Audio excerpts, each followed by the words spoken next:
My beloved child, there is a season in your life when supplication sounds like the knocking of a fearful heart.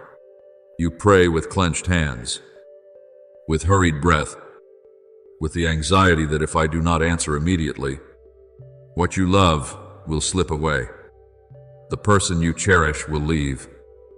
The door you long for will close. And everything you have tried to preserve will dissolve from your hands like dry sand. I have heard those prayers. I have seen even the nights when you knelt down, yet your heart stood as though before a negotiation. You thought you were praying, but deep inside, you were trying to hold on to what you feared losing. You brought the names of others, your circumstances, your desires, and your unanswered questions before me. Yet at the same time, you placed your peace inside the answer. If the answer came exactly as you hoped, you could breathe. If the answer delayed, you trembled. If everything unfolded differently from your will, you felt as though I had turned away. I do not blame you for this, because I know you prayed from a very weary place, where love was mixed with anxiety, where goodness was stretched tight by the fear of no longer being able to control what you loved. But today, I am teaching you to enter a purer, more mature way of asking.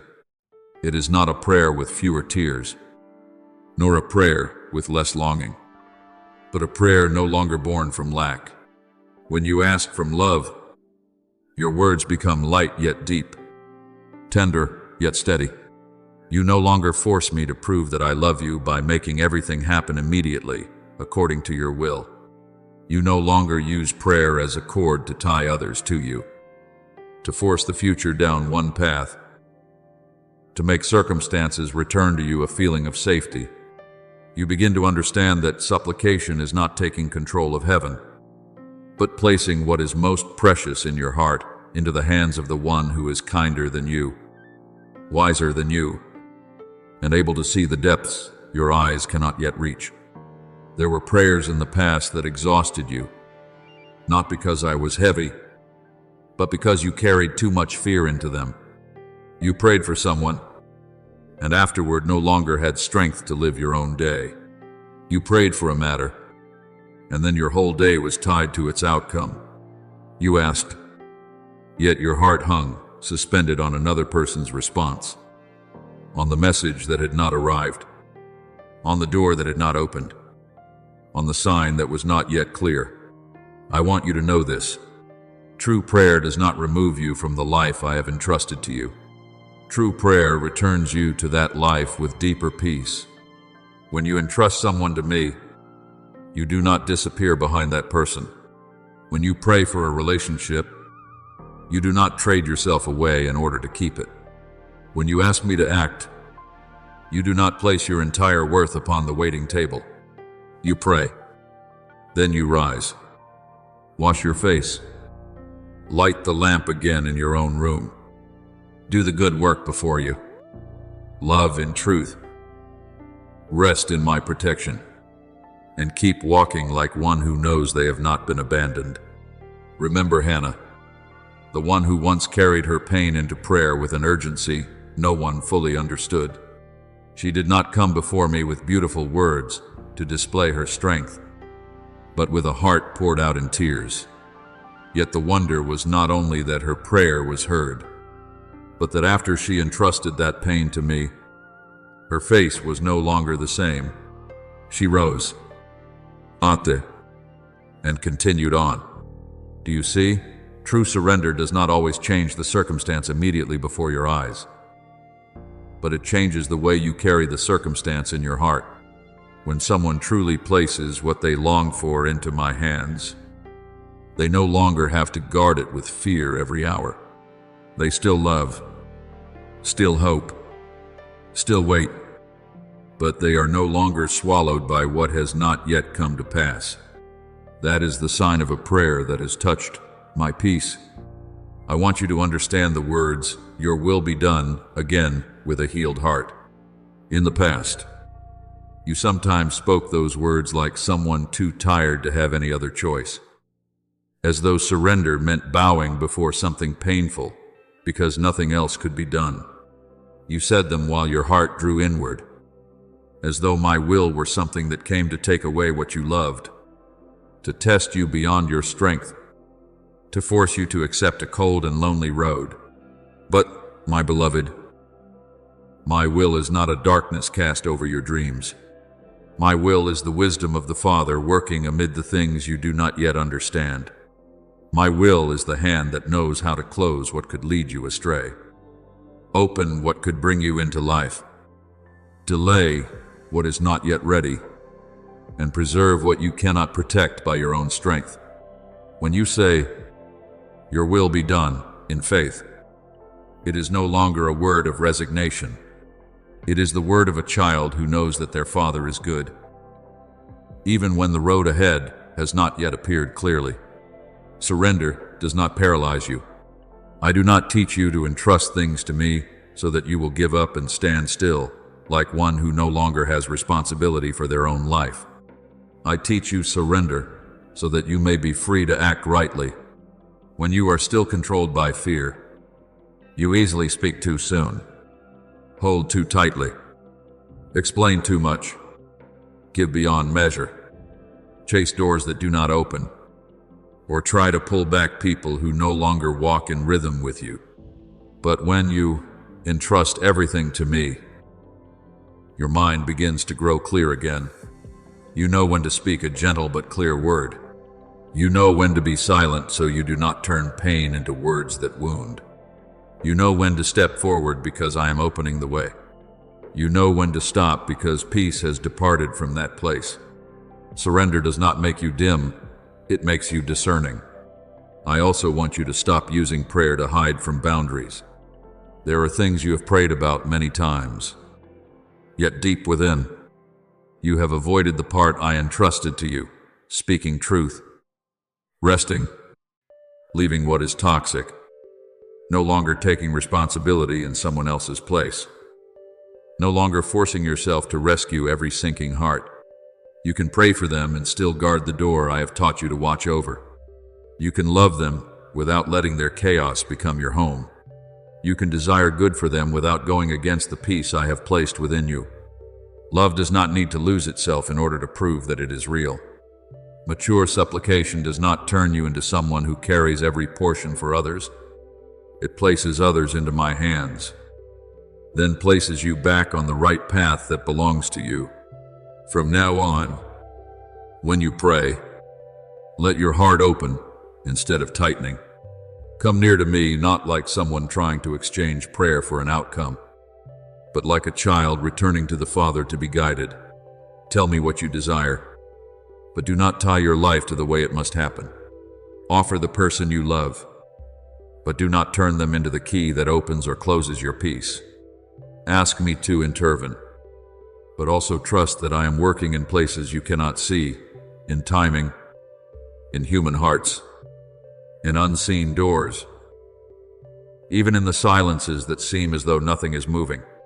I do not overlook any prayer offered in love, but neither will I let you become a prisoner of the very thing you ask for. My beloved child, I have seen you in the seasons when you thought love meant always having to leave the door open. You opened your heart to others even when you were already weary inside. You nodded when you actually needed rest. You said, "It's fine." While those things were hurting you, you smiled so no one else would feel uncomfortable while you yourself were slowly running dry. I do not condemn you for that kindness. I know it was born from a very tender place within you, where you did not want anyone to feel abandoned, did not want anyone to feel rejected, did not want others to think you were cold or selfish. But today, I want to place my hand upon your shoulder and say very gently, you were not created to become a door that is never allowed to close. The love I placed within you is not permission for everyone to walk through, take, demand, and then leave you standing there with an emptiness you do not know how to name. There were times when you confused compassion with self-forgetting. You thought that if you refused, you would wound someone else. You thought that if you kept distance, you would lose the beauty of mercy. You thought that if you did not respond immediately, you would no longer be good in their eyes. But my child, what I call love never requires you to lose the peace I have given. True love does not demand that you live depleted so others can remain comfortable. True love does not force you to endure every intrusion and then call it sacrifice. True love has discernment, foundation, doors, a time to open and a time to close. Whatever comes from me always carries life, not the quiet erosion that causes you to give more and more until you no longer recognize yourself. Imagine that you are a house I have built with holy care. A house does not become a home because everyone can freely walk through it at any time. It becomes a home because it has a firm foundation, a covering roof, doors to enter and leave by, inner rooms that are kept, a place to rest, and a lamp that is not blown out by the wind from the street. I did not build you as a public hallway for anyone to pass through without respect. I built you as a place with presence, dignity, and precious things that must be protected. Boundaries do not make you less loving. Boundaries help the love within you keep from being turned into ground trampled underfoot. A garden needs a fence, not because it hates passers-by, but because seeds need time to grow. Flowers need care. Soil needs rest. And what is beginning to sprout cannot be constantly disturbed by every careless footstep. I know there are people who have grown used to your constant availability. They are used to calling, and you answer. They are used to needing, and you appear. They are used to hurting you, and you overlook it. They are used to stepping too deeply into your life without asking. Because before this, you were too afraid of disappointing anyone to dare say that you needed to stop. But my beloved, when I begin to heal you, I also teach you how to guard. Perhaps the first time you close a door, your hand will tremble. Perhaps when you say, "I cannot today," your heart will ache because you think you are wrong. Perhaps when you choose rest instead of meeting every expectation, the old voices will whisper that you are changing for the worse. Do not believe them. There are changes that may inconvenience others, but they bring you back to the place where I have set you. Not every inconvenience someone else feels is your fault. Not every disappointment they carry is your responsibility to bear. Remember the story of Nehemiah when he rebuilt the wall of Jerusalem. He not only had a heart that loved his people, but also the alertness to know that the city could not stand firm if the wall was not rebuilt. When his opponents tried to call him down to the plain to speak with them, to pull him away from the work I had entrusted to him, he did not leave the place where he was building. He did not use misplaced kindness to abandon a holy assignment. He did not let invitations that seemed reasonable interrupt what I was restoring. Do you see? Sometimes faithfulness is not going everywhere people call you, but staying where I have placed you. Sometimes obedience is not answering every voice, but discerning which voice comes from me and which voice only wants to pull you away from the wall that needs to be rebuilt in your life. In the same way, I am rebuilding walls within you, not to isolate you, but to protect you. I am teaching you that a city open on every side will not have lasting peace. A heart with no guarded door will soon be entered by demands, anxieties, guilt, and manipulation like uninvited guests. You need to learn that closeness is precious, not something everyone has the right to demand. Your time is precious. Your strength is precious. The peace within you is precious. What I am sowing in you is also precious. And you must not allow it to be uprooted merely because you are afraid others will misunderstand. Those who truly love you will learn to respect the doors I teach you to close.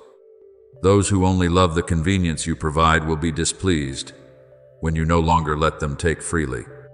Do not fear holy closed doors. My child, closing a door is not always rejecting a person. Many times it is rejecting chaos. Closing a door is not ending love. Many times it is the way to preserve love from being distorted into bitter endurance. Closing a door is not selfishness. Many times it is humility. Because you acknowledge that you are not an endless source. I am the source. You are the one I care for. The one I send. The one to whom I give healthy limits, so you may live in balance. If you keep giving from an empty place, you will begin to resent the very people you once wanted to love. But when you know how to rest in me, how to keep what I tell you to keep, how to say no to what is not yours, your love will become clearer, lighter, truer, and no longer mixed with the fear of being abandoned. I want you to understand that boundaries do not need to be loud. You do not need a long explanation in order to be allowed to rest. You do not need to prove that your tiredness is great enough before you are permitted to stop. You do not need to convince everyone that your closing of a door is right. There are words that are very gentle, yet full of dignity. I cannot right now. This is not suitable for me. I need time to think. I will not continue this conversation in this way. Such words are not harsh when they come from peace. They are like a door closed in order. Not slammed. Not angry. Not revengeful. But clear. I am not teaching you to build walls out of bitterness. I am teaching you to build doors with wisdom. Bitter walls imprison you. But wise doors help you know when to receive and when to guard. You may need to practice this many times. You are used to opening the door too quickly. So, stopping your hand before the handle will require courage. You are used to apologizing for your rightful needs. So, standing still in a healthy decision may sometimes leave you confused. But I will be patient with you. I will remind you that you do not lose your gentleness when you become clearer. You do not lose your mercy when you know how to protect peace.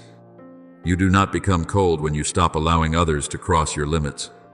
On the contrary, you are learning to love with a more mature, cleaner, stronger love. A love no longer controlled by guilt but led by truth. My beloved child, there are times when you look up to me with weary eyes and silently ask why the outer door has not yet opened. Why the circumstances around you are still there. Why the things you have prayed for seem to stand still beneath a long sky. I hear that question. I hear even the sigh behind that question. And I do not regard it as rebellion. I know you have waited long. I know you have tried to understand seasons that are not easy to understand. But, my child, what I am doing does not begin with the walls outside. It begins with the breathing inside you.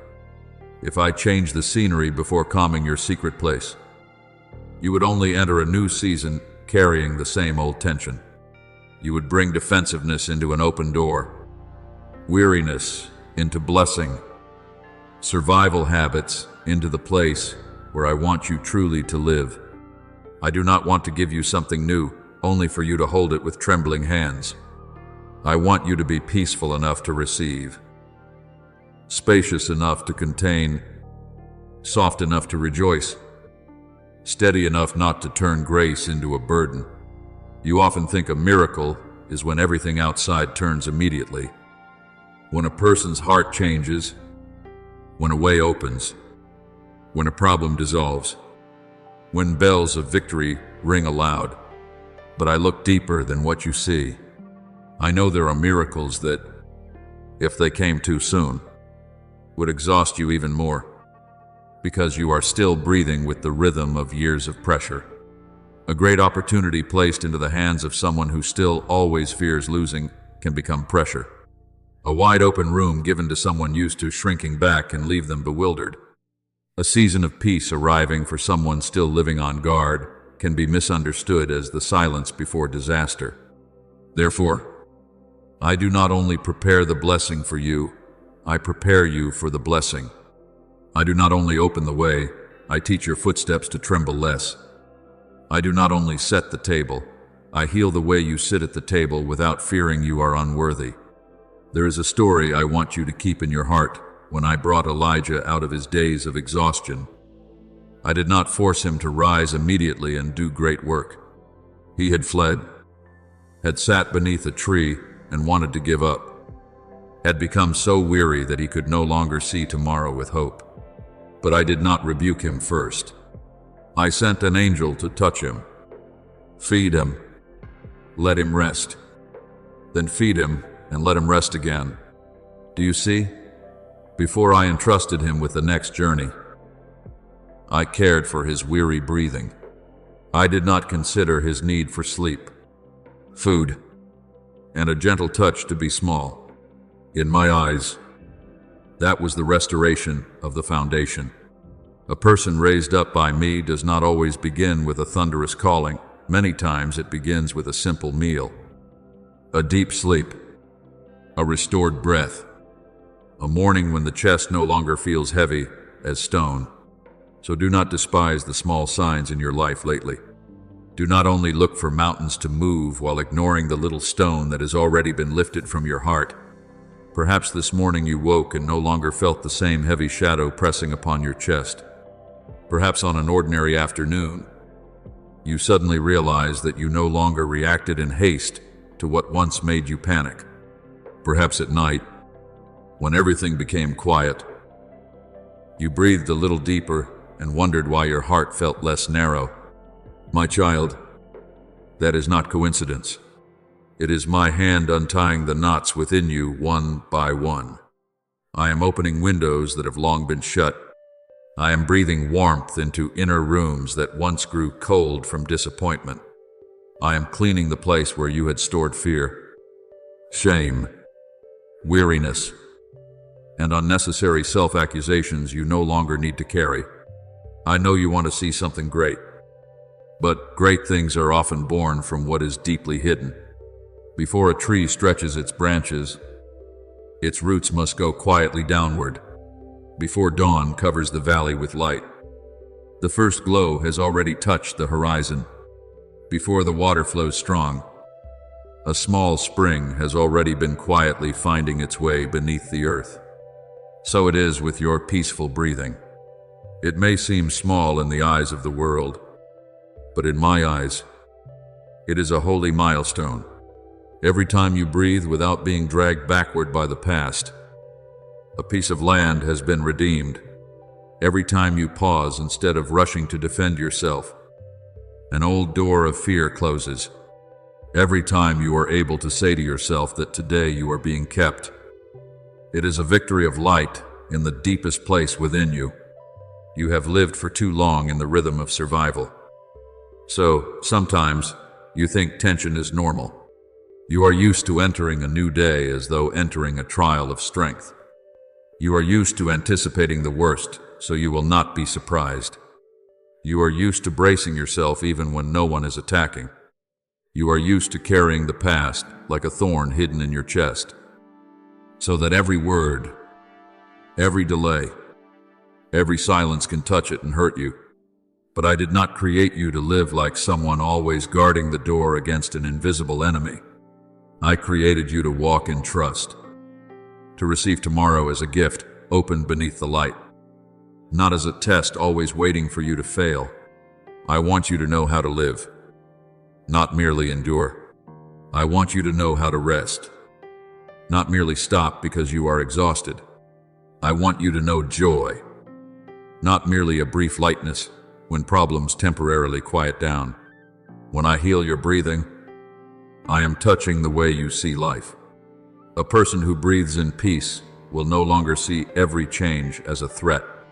A person softened within will no longer call every closed door rejection.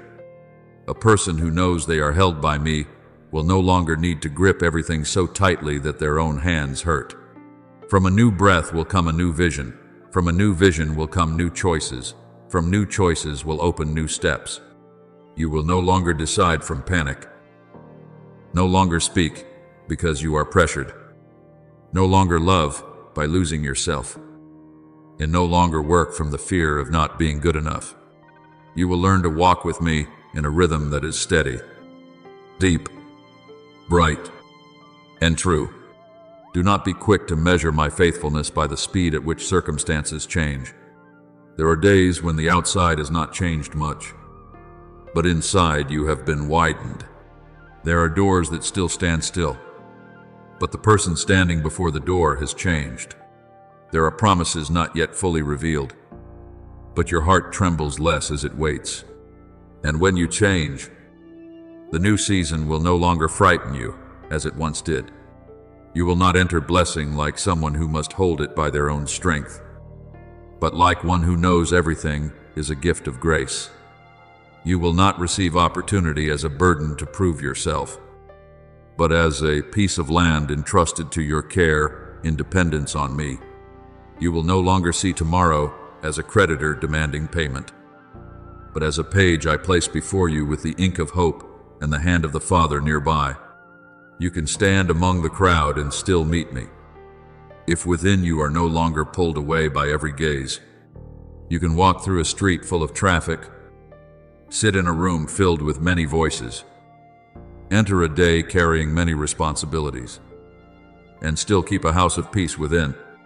That place is not built by circumstances, but kept by nearness to me. When you know you are loved by me, you no longer need every applause as proof. When you know I am leading, you no longer panic at every silence. When you know I have never left, you no longer see waiting as being forgotten. The stillness I call you into is not an empty room. It is a place filled with my presence, where every noise grows quiet so that what is true can be heard more clearly. Some people mistake silence for doing nothing, for weakness, for delay, for lack of courage. But my child, holy silence is not abandonment. It is a choice filled with strength. Silence so you do not answer from anger. Silence so you do not make a decision while your heart is still clouded by hurt. Silence so you can distinguish between the voice of fear and the voice of wisdom. Silence so you do not throw words like stones while your heart is still trembling. Silence so you do not step only because you are pressured. Do not speak only because you are provoked. Do not choose only because you fear someone will leave. When you know how to be silent in me, you are not being turned into a passive person. You are being trained to act at the right time. Speak the right word.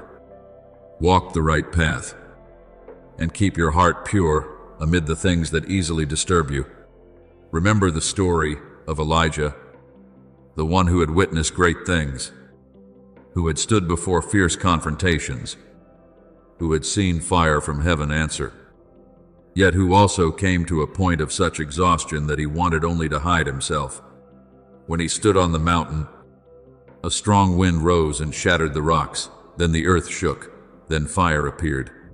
All these things were great. All were overwhelming. All could easily make people think I speak only in forceful events. But I did not choose the strong wind, the shaking, or the fire to reveal what needed to be spoken to him. I came in a gentle, quiet whisper, in a stillness so deep that only one who truly stopped could recognize it. Do you see? I do not always come through the noise of events. Some of my most important words I place in the quietest places, so that you may not merely hear with your ears, but recognize with surrender and trust. Therefore, do not be afraid when I lead you into quiet spaces. Do not rush to fill them with messages, explanations, plans, sounds, or the little escapes you think are harmless. Some silences are the cradle of wisdom. Some slowed down days are not meant to make you miss what is good, but to stop you from running past the signs I have placed on the road. Some answers do not come when you push, but blossom when your heart has been moistened by patience. Like a seed beneath the soil that does not need applause to grow. Some decisions in your life also need soft darkness, wipe tears, gentle waiting, and my hand working quietly before they appear clearly.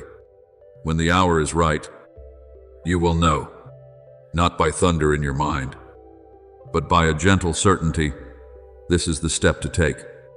I know you have feared that if you slow down, the world will pass you by.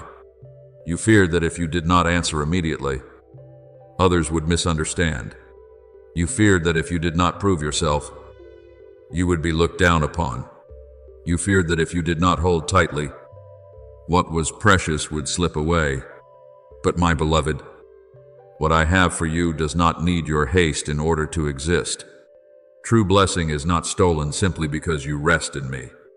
The door I open does not close merely because you need time to hear clearly.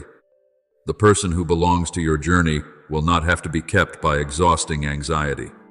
The work I entrust to you will not collapse because you choose to walk from peace instead of panic. Slowing down within does not mean you are late outside many times. That very slowness helps you arrive at the right place, at the right time, with a heart no longer torn apart by hurry. I am not in a hurry. My child, my love is not controlled by the clock of fear. I do not need to prove my power through speed, nor do I need to make everything loud so that you will believe I am acting. There are works I build within you that require stillness more than commotion. A root that wants to hold deeply cannot live by applause on the surface. It must quietly descend where no one sees. Clear water that wants to reflect the sky must have moments of stillness, not be stirred by impatient hands. So it is with you. When your inner being is constantly stirred by the need to react, it is hard for you to see what I am showing. But when you let everything settle, you begin to see the bottom, see the direction, see what must be kept and what should be released. Do not let the world teach you that only what is fast has value. Some words spoken too quickly become wounds. Some decisions made too quickly pull you into unnecessary seasons. Some agreements given too quickly make you carry burdens I did not assign. Some running done too quickly takes you far from the place I prepared. I do not tell you to slow down because of fear, but because of wisdom. I do not tell you to be silent because you have no voice, but so that your voice may be refined. I do not tell you to wait because I have forgotten, but because what is being formed needs the fullness of time to be born in health. When you move from stillness, your steps are no longer reactions, they become obedience. One day you will realize that silence has saved you from many things. It kept you from speaking words you would regret. It kept you from chasing people who only loved the version of you that was always ready to please them. It kept you from a shining door that was empty inside. It kept you from battles that were not yours. It kept you from trading peace for recognition. And while you thought you were only waiting, I was rearranging the inside of you, softening hard places, brightening dim places, healing the places that still ache, making you steady enough that you no longer need to live by pressure. You will no longer ask, "What must I do to be seen?" but will learn to say, "Lead me to do what is right, even if no one is watching." So return to the stillness I have placed within you. Practice pausing before you answer. Practice breathing deeply before you decide. Practice bringing what confuses you before me, before bringing it before the crowd. Practice listening to the voice of peace, smaller than the voice of fear, but more enduring than it. You do not need to shout for me to hear, because I am nearer than your very breath. You do not need to run for me to catch up, because I have already gone before you. You do not need to prove anything for me to love you, because my love chose you before you could do anything at all. Walk in stillness, my child. Every step born from that place will carry the weight of heaven, not noisy, not showy, but certain, pure, and filled with the power of a heart that has learned to rest in the hands of its Father.